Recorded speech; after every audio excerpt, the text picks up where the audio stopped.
Baiklah, saudara mahasiswa, pada sesi 6 ini kita akan membahas terkait perbedaan dari ekosistem perairan dan ekosistem terestrial atau daratan. Namun, akan dibahas tentang ekosistem semi-terestrial yang merupakan peralihan dari ekosistem perairan dan ekosistem daratan. Untuk ekosistem daratan atau terestrial, silakan Anda mempelajari sendiri pada BMP Ekologi Modul 6 KB2. Ekosistem perairan di Indonesia menempati porsi terbesar dibandingkan ekosistem daratan. Dari sisi ekologi memiliki peran penting terhadap penyangga atau buffer zone keberlangsungan ekosistem.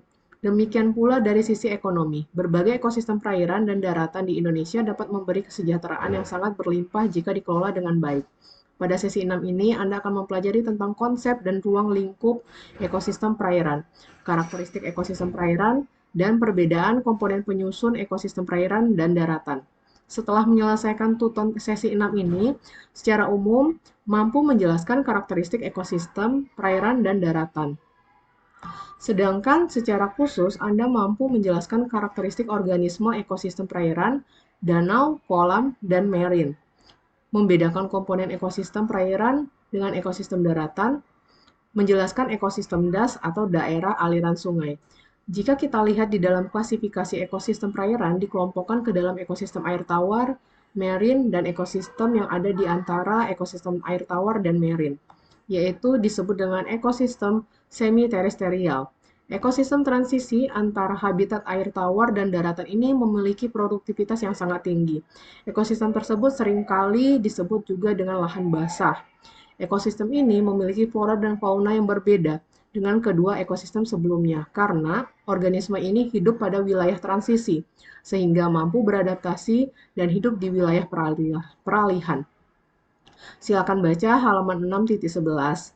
Ekosistem perairan berbeda dengan ekosistem daratan, baik dari keanekaragaman jenis organisme ataupun media lingkungan hidupnya, di mana yang satu hidup di media air dan yang lain media tanah dan udara.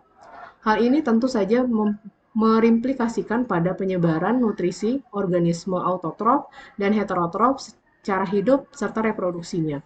Sedangkan untuk ekosistem terestrial, kita ambil salah satu contoh yaitu hutan mangrove atau hutan bakau. Hutan mangrove merupakan ekosistem yang sangat produktif di Indonesia. Dilihat dari tempat hidupnya, terletak di perbatasan antara air laut dan air darat atau air tawar. Tanaman mangrove toleran terhadap kondisi salinitas atau kandungan garam yang tinggi. Secara ekologi, ekosistem hutan mangrove memiliki fungsi utama sebagai tempat bertelurnya ikan-ikan atau sebagai tempat pemijahan ikan, sebelum ikan menjadi besar dan berenang ke tengah lautan. Fungsi ekologis lainnya yaitu pesisir yang memiliki tumbuhan besar berfungsi sebagai penahan debur ombak laut agar tidak terjadi pengikisan pantai ataupun mencegah terjadinya pengecilan daratan kepulauan.